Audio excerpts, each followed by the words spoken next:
के बाहर ससुराल में बहुओं का आना मना है? ये क्या बात हुई? रमा बहन, तुम इस मोहल्ले में नई नई आई हो, इसलिए तुम्हें अभी यहाँ के बारे में कुछ नहीं पता। यही वो घर है जहाँ बहू की किस्मत नहीं बसती। कहने को तो इस घर के 3-3 बेटे हैं, लेकिन अभी तक उसमें से एक की भी शादी नहीं हुई। वो क्यों भला? ये सवाल सुनकर कमला चुप हो जाती है। दरअसल दिल्ली शहर में घर था जिसके बाहर एक ऐसा बोर्ड लगा हुआ था कि जिसे जो भी पढ़ता वो हैरान रह जाता। लेकिन भला ऐसा लिखा क्यों था इस बोर्ड में? तो चलिए ये जानने के लिए इस कहानी में आगे बढ़ते हैं।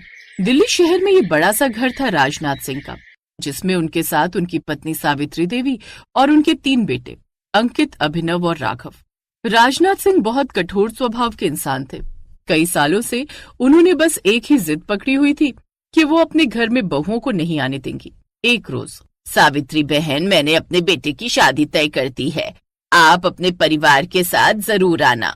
बहुत बहुत मुबारक हो सुजाता बहन, अब तो तुम भी बहू वाली हो गई। हाँ, लेकिन ये सुख भी तो सबके नसीब में नहीं होता। अब तुम ही देख लो, तुम 3 बेटों की माँ हो, लेकिन फिर भी तुम्हारे नसीब में एक भी बहू का सुख नहीं है। खैर, अब जैसी जिसकी किस्मत। सावित्री देवी को 2 बातें सुनाकर वो वहां से चली जाती है। वो भी अच्छे से जानती थी कि उसके पति अपने बेटों की शादी के लिए कभी नहीं मानेंगे, लेकिन फिर भी बेटों की बढ़ती उम्र और लोगों के ताने देखकर एक रोज हिम्मत जुटाकर वो अपने पति से कहने लगी, जी कब तक आप बच्चों की खुशियों को यूं ही कुचलते रहेंगे? अब उन सबकी उम्र हो चली है, अब तो उनके बारे में कुछ सोचो। आखिर कब तक आप उनकी शादी नहीं करवाओगे? ताउम्र उन्हें कुंवारा रहना पड़ा तो रहने दूंगा, मुझे कोई फर्क नहीं पड़ता। लेकिन मैंने कह दिया ना, इस घर में बहू नहीं आएगी, बात खत्म। राजनाथ सिंह बस यही एक बात कई सालों से पकड़कर बैठे हुए थे। लेकिन पहले राजनाथ सिंह ऐसे नहीं थे, बल्कि वो तो बड़े ही शौक से अपनी होने वाली 3 बहुओं के लिए उन्होंने सोने के सेट भी बनवा लिए थे। लेकिन ऐसा क्या हुआ था कि वो अचानक से इतने बदल गए?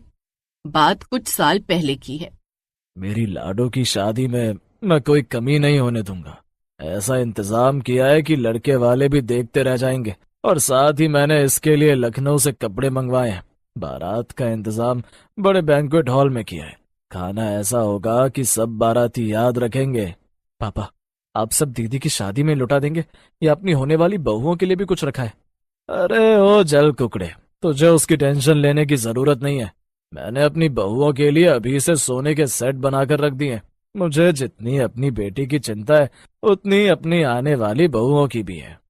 सुरभि राजनाथ सिंह की इकलौती बेटी थी, जिसकी शादी उन्होंने बड़े धूमधाम से की। शादी में सब सामान भी दिल खोलकर उन्होंने दिया, लेकिन शादी के कुछ दिन बाद ही उसके ससुराल वालों ने उस पर अत्याचार करना शुरू कर दिया। ससुराल वालों के लालच और तानों से परेशान होकर एक रोज उसने खुदकुशी कर ली। बस उसी दिन से राजनाथ सिंह के दिल में बहू और ससुराल शब्द के लिए नफरत भर गई, और वो कहने लगे, जब मेरी बेटी किसी के घर में खुश नहीं रह सकती, तो मैं किसी की बेटी को अपने घर में क्यों लाऊं? इसीलिए मैंने फैसला कर लिया है कि अब से मैं अपने घर में बहुओं को नहीं आने दूंगा। राजनाथ के 3 बेटे भी उसकी काफी इज्जत करते थे, इसलिए उन्होंने भी कभी अपने पिता की बात का विरोध नहीं किया। लेकिन अंदर ही अंदर तीनों दिल से टूट चुके थे। जब उनके सभी दोस्तों की शादियां होने लगी और लोग उन्हें ताने देने लगे, फिर एक शाम राघव ने अपने भाइयों से कहा, भैया, हम कब तक ऐसे रहेंगे? क्या हमारी जिंदगी पर हमारा कोई हक नहीं? मैं समझता हूँ छोटे, लेकिन तू जानता है ना, पापा को समझाना आसान नहीं है। भैया, मैं सौम्या से प्यार करता हूँ। वो 2 साल से मेरा इंतजार कर रही है। अगर मैंने उससे शादी नहीं की तो उसके घर वाले उसकी शादी किसी और से करवा देंगे, इसीलिए मैं उससे शादी करना चाहता हूँ। ये बात सुनकर दोनों भाई चौंक गए। क्या? लेकिन पापा को पता चला तो? इसीलिए तो चुप हूँ, लेकिन कब तक रहूंगा? कहीं पापा की जिद के कारण मुझे अपने प्यार को ना खोना पड़े। अभिनव भैया, अगर मेरी शादी उससे नहीं हुई ना, तो ऐसा ना हो कि मैं भी अपनी जान। अरे नहीं छोटे, तू पागल हो गया क्या? हमारे माँ बाप एक सदमा बर्दाश्त कर चुके हैं, लेकिन अब जरा सा भी कुछ हुआ तो कहीं ऐसा ना हो कि उन्हें कुछ हो जाए। वो और दुख नहीं झेल पाएंगे छोटे। सौम्या एक साधारण परिवार की लड़की थी जो कि समझदार और संस्कारी थी। उसे जब अंकित ने अपने घर का सच बताया तो वो कुछ पल चुप रही।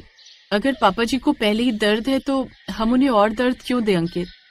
तो क्या तुम मेरा इंतजार करती रहोगी? प्यार का दूसरा नाम ही सब्र है अंकित। अंकित ने कुछ महीने और सब्र किया और आखिरकार उसने सौम्या के बारे में घर में सबसे बात कर ही डाली। नहीं नहीं सावित्री, अपने इस बेटे को समझा दो कि मैं इस शादी के लिए बिल्कुल खिलाफ हूँ। मैंने कहा ना, इसकी शादी नहीं होगी। गुस्से में राजनाथ सिंह अंदर चले गए। उस वक्त तो सभी खामोश रहे, लेकिन जब उसका गुस्सा शांत हो गया तो सावित्री ने उसे समझाते हुए कहा, आपने सुरभि को खोया है, लेकिन क्या आप अपने बेटों को भी खोना चाहते हैं? मैंने जो फैसला किया है वही आखिरी है। फैसला तब सही होता है जब वो सबकी खुशियों का ख्याल रखे। आपकी जिद ने इस घर को सूना कर दिया है। न तो बहुएं आएंगी, न ही इस घर में कभी बच्चों की किलकारियां गूंजेंगी। राजनाथ सिंह पहली बार चुप हो गए। कुछ दिन बाद, पापा मैं सुरभि से शादी करके रहूंगा, फिर आपकी रजामंदी हो या ना हो। ये सुनकर पूरा घर सन्नाटे में डूब गया। मगर इस घर में बहू नहीं आएगी तो इससे पहले इस घर से निकल जा। ये सुनकर अंकित की आंखों में आंसू आ गए। अगर मेरी खुशी की कोई कीमत नहीं तो ठीक है, मैं चला जाऊंगा। नहीं अंकित, नहीं। अंकित घर छोड़कर चला गया। उसके जाने के बाद अब उनका घर और भी सुनसान होने लगा। राजनाथ अब रात को उठ उठकर दरवाजे की ओर देखते, इस उम्मीद में कि कभी तो अंकित वापस लौट आएगा। लेकिन फिर एक दिन खबर आई कि अंकित ने सौम्या से कोर्ट मैरिज कर ली है। आज से वो मेरे लिए मर चुका है और आज से कोई बात नहीं करेगा उससे। ऐसा कहकर वो अपने कमरे में चले गए और बिस्तर पर लेट गए। अंकित अब सौम्या के साथ पास के मोहल्ले में रहने लगा। ऐसे ही दिन बीतने लगे। फिर कुछ महीनों बाद सावित्री देवी बीमार पड़ गई। ये बात जैसे ही अंकित को पता चली, वो परेशान हो गया। माँ की तबीयत खराब है, नहीं मैं माँ को ऐसे अकेला नहीं छोड़ सकता। वो भागा भागा आया। उसके साथ में सौम्या भी थी। वो जैसे ही घर के बाहर पहुंचे, वहाँ वही बोर्ड लगा हुआ था कि ससुराल में बहुओं का आना मना है। सौम्या ने बोर्ड को देखा और फिर गहरी सांस ली। मैं किसी की बेटी बनकर आई हूँ, बहू बनकर नहीं। ऐसा कहकर वो घर की दहलीज ताप कर अंदर चली गई। राजनाथ ने जैसे उसे देखा तो गुस्से से कांप उठे। ठहरो, किसकी इजाजत से आई हो तुम यहाँ? बाहर लगा बोर्ड नहीं पड़ा या अनपढ़ हो? सौम्या ने हाथ जोड़ लिए। पापा जी, माँ की तबीयत खराब है, मैं तो बस माँ की सेवा करने आई हूँ। जैसे ये ठीक हो जाएंगी मैं यहाँ से चली जाऊंगी। सावित्री ने भी राजनाथ की तरफ हाथ जोड़कर इशारा किया, इसलिए उसने कुछ नहीं कहा। अब सौम्या अगले कुछ दिन तक वहीं रही और घर के कामकाज के साथ साथ सावित्री की दवाई पानी का भी अच्छे से ख्याल रखने लगी। अब वही उसे नहलाती, अपने हाथों से खाना खिलाती और उसे दवाई देती। सौम्या ने दिन रात सावित्री देवी की सेवा की। साथ ही वो घर के सभी मर्दों को बढ़िया बढ़िया खाना बनाकर खिलाने लगी। सारे दिन काम करके वो थक भी जाती। फिर एक रोज राजनाथ सिंह जी खिड़की से सौम्या को सोते हुए देख रहे थे, जो थक कर फर्श पर ही लेट गई थी। देखा आपने जिस बहू को आप घर में नहीं चाहते थे, वही आज आपकी पत्नी की जान बचा रही है। ये सब देखकर अब पहली बार उसके मन में पश्चाताप हुआ। अगले दिन उन्होंने सौम्या को बुलाया। तुम्हें पता है मैं बहुओं से नफरत क्यों करता हूँ? सौम्या ने सिर झुका लिया। जी, सुरभि दीदी के कारण। तुम जानती हो? हाँ पापा जी, लेकिन हर घर एक जैसा नहीं होता। अगर किसी ने आपकी बेटी को दुख दिया तो क्या आप भी किसी की बेटी को दुख देंगे? सौम्या के ये शब्द तीर की तरह उनके दिल में लगे। फिर उन्होंने एक फैसला लिया। पूरे मोहल्ले के सामने उन्होंने वो बोर्ड उतरवा दिया। ये देख गली में खड़े लोग भी हैरान रह गए। राजनाथ ने ऊंची आवाज में कहा, आज से इस घर में बहुओं का आना मना नहीं, स्वागत है।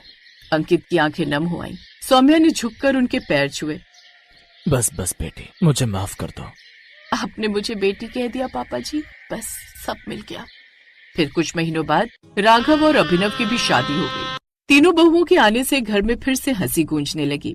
देखा जी, मैंने कहा था ना, बहुएं घर तोड़ती नहीं बल्कि जोड़ती हैं। गलती मेरी थी सावित्री, मैंने दर्द को जिद बना लिया। दर्द से जन्मी नफरत कई खुशियां छीन लेती है। हर बहू किसी की बेटी होती है, उसे अपनापन दो। वो घर